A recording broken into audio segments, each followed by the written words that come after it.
नमस्कार, स्वागत है आपका इन्फो पोस्ट आपका होस्ट कार्यक्रम में। मैं श्रीकांत सिंह। कल हम चर्चा कर रहे थे कि कुरान में शैतान की आयतों का क्या मतलब है। कुरान में शैतान की आयतों पर चर्चा कर रहे थे और उस पर एक पुस्तक भी लिखी गई थी, सेनेटिक वर्सेस। उस पर बहुत बवाल हुआ था और उस पर बहुत कुछ हुआ था, लेकिन कल जो चर्चा में बात आई थी कि उस सेनेटिक वर्सेस बुक को ठीक से समझा नहीं गया था, जिसकी वजह से इतना बड़ा विरोध हुआ था। तो आज हम उस पर चर्चा करेंगे कि कुरान में शैतान की चर्चा किस संदर्भ में की गई है और गीता से उसका क्या संबंध है। इस पर चर्चा करके हम आज की खबर पर चर्चा करेंगे। आज की जो ताज़ा खबर है उसको हम हाईलाइट करेंगे और सबसे पहले चर्चा कर लेते हैं शैतान की आयतों पर। शर्मा जी बताइए, शैतान की आयतों में जो है शैतान को किस रूप में चित्रित किया गया है कुरान में? कुरान में और फिर कुरान और गीता तो सेम है, तो आपको गीता का भी बताऊं या खाली कुरान का? कुरान का बताइए, फिर गीता से जोड़ दीजिएगा उसको। अच्छा, कुरान में देखिए शैतान शब्द जो है लगभग 554 बार आ रहा है। शैतान शब्द ज़्यादा ही आ रहा है, मगर ये लिमिटेड एक स्पेसिफाइड गिनती बताई जा रही है। तो शैतान तो हर बुरे कर्म को शैतान के कर्म बताए जाएंगे। तो देखिए कुरान में जो शैतान की, एक तो आप ये ध्यान रखिए कि अच्छाई कम है, बुराई ज़्यादा है। आपको अगर अच्छाइयाँ मैं कहूँ कि अच्छाइयाँ आप करके दिखाओ, तो आप एक दिन में किसी को रोटी खिलाओगे, पैसे दोगे, किसी की सेवा करोगे, पैर दबाओगे, तेल लगा दोगे, उसकी फीस भर दोगे, उसकी ईएमआई, उसकी बाइक, उसकी कार साफ कर दोगे। मगर आप अगर बुराई की मैं आपको छूट दूँ कि बुराई करो, तो आप आते जाते हर आदमी की अच्छाई अगर आप एक दिन में 150 कर सकते हैं, तो बुराई आप 15,000 कर सकते हैं एक दिन में। बुराई में ये ताकत है। इसीलिए गीता में भी पहले 18वें अध्याय के पहले 16वें अध्याय के पहले 3 श्लोक के अंदर भगवान दिव्य पुरुष जो धरती पर आएगा उसके 36 गुण बता रहे हैं पहले 3 श्लोकों में। और मगर उसके आगे 6 श्लोकों में भी बुरे आदमी के गंदे आदमी के गुण बताने में, दुर्गुण जिसे कहते हैं, उसके लिए 6 श्लोक भी भगवान कृष्ण को कम पड़ गए हैं, जबकि 3 में 36 गुण बता रखे हैं महापुरुष के। तो कुरान में जो शैतान की आयतें आ रही हैं उसके अंदर कुरान में अल्लाह बहुत अच्छे तरीके से समझा रहे हैं कि ये काम, ऐसे ऐसे काम शैतान के हैं, जैसे पैसा जोड़ना, ये करना, किसी को तंग करना, मारना, काटना।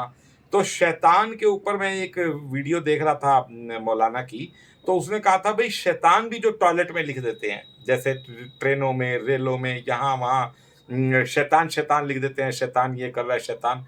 तो उसने इतना अच्छा बोला तारिक मसूद ने, कह रहे भैया शैतान शब्द भी किसी गंदी जगह पर मत लिखो, ये भी शब्द एक कुरान का शब्द है।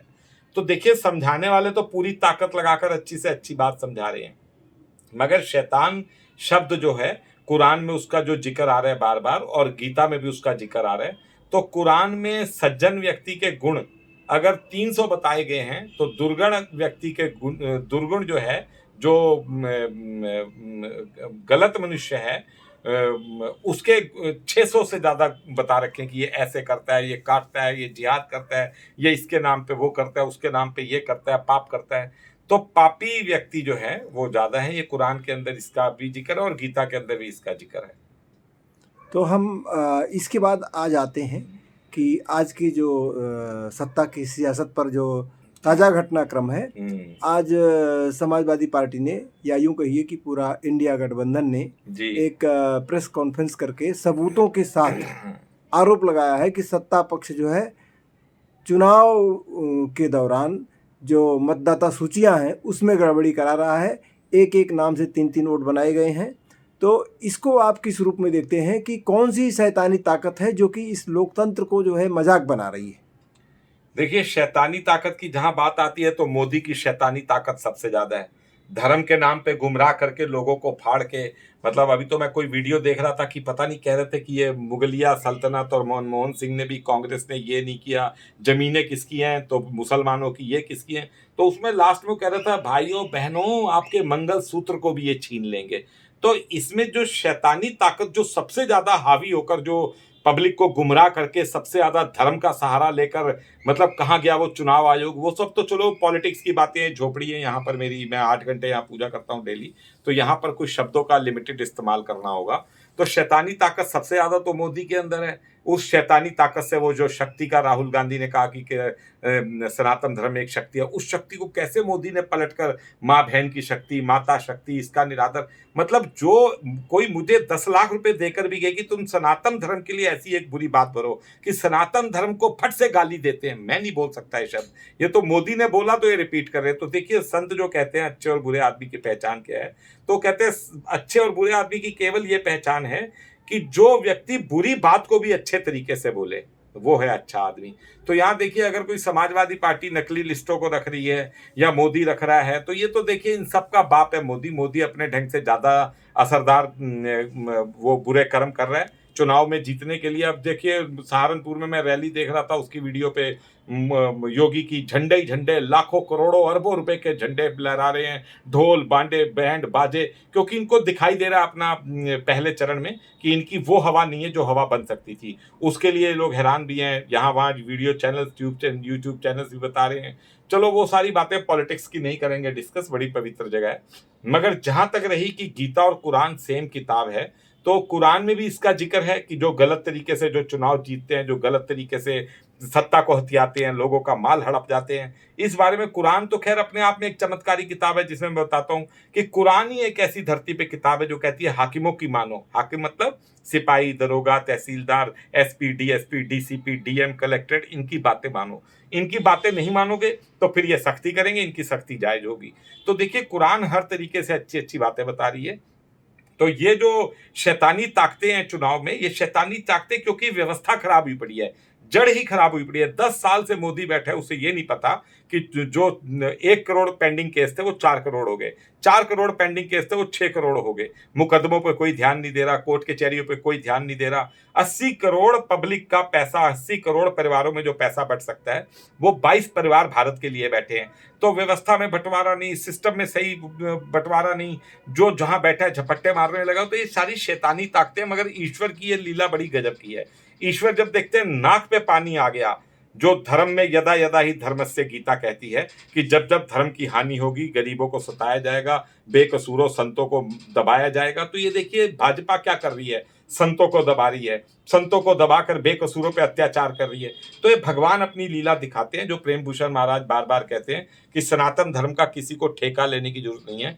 ईश्वर अपने आप एक व्यक्ति भेजेंगे, मात्र एक, और वो सनातन धर्म को पलटकर सारे संसार में लागू करवा देगा।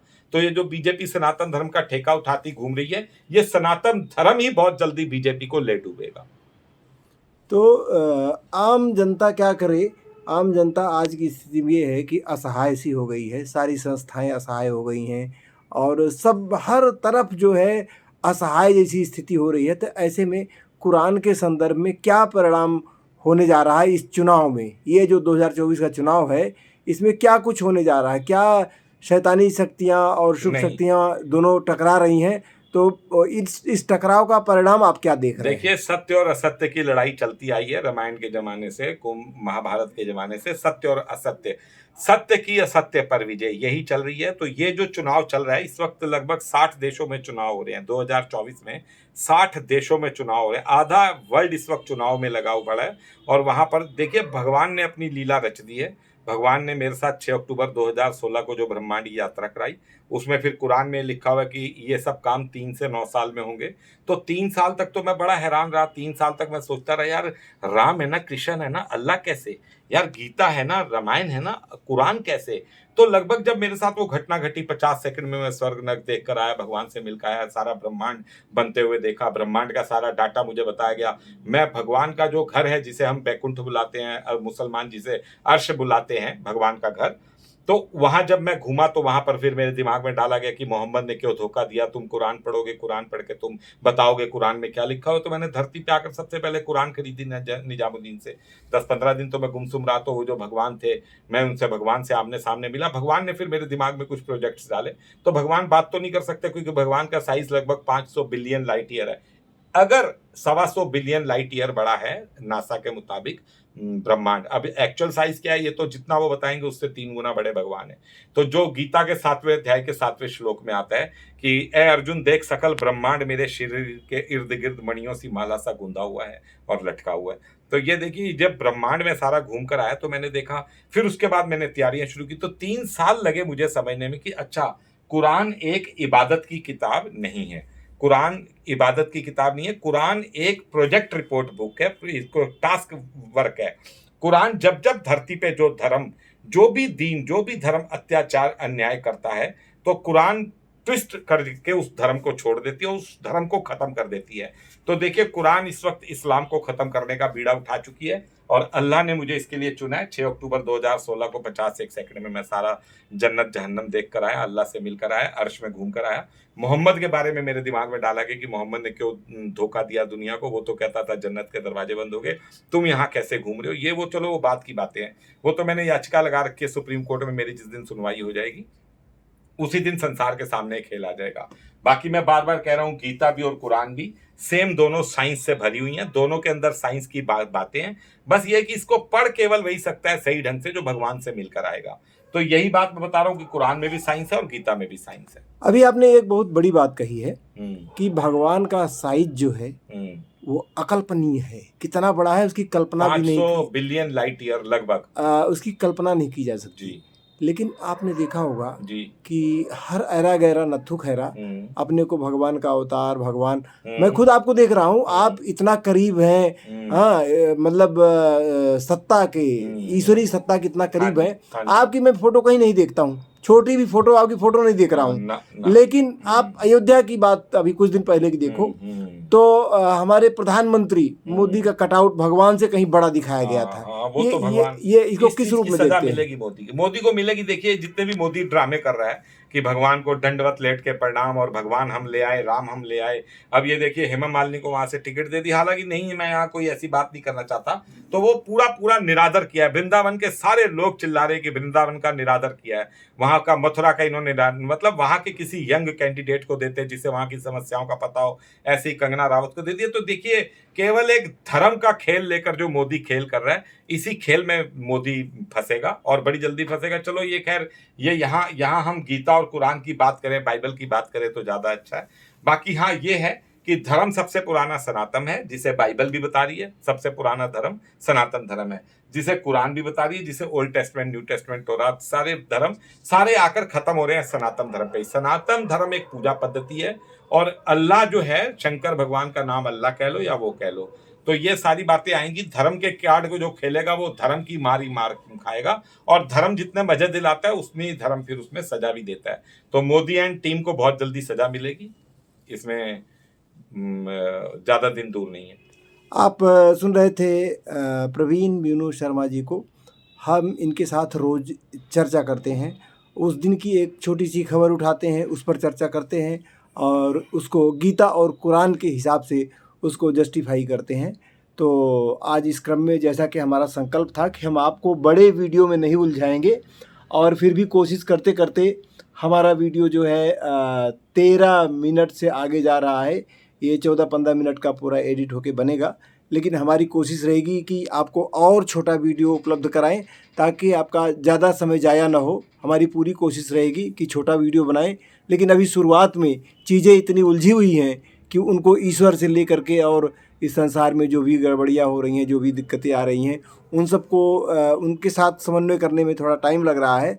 लेकिन आज की चर्चा का ये निष्कर्ष निकलता है कि ईश्वर, अल्लाह, कुरान, गीता, ये सब जो शुभ शक्तियाँ हैं वो सक्रिय हैं और जो अशुभ कार्य करने वाले हैं उनको निश्चित तौर पर दंड मिलेगा। एक न्याय की व्यवस्था सामने आएगी। 2024 के चुनाव के बाद हम इसी उम्मीद के साथ आज का वीडियो संपन्न करते हैं और अब हमें दे इजाज़त। नमस्कार। नमस्कार।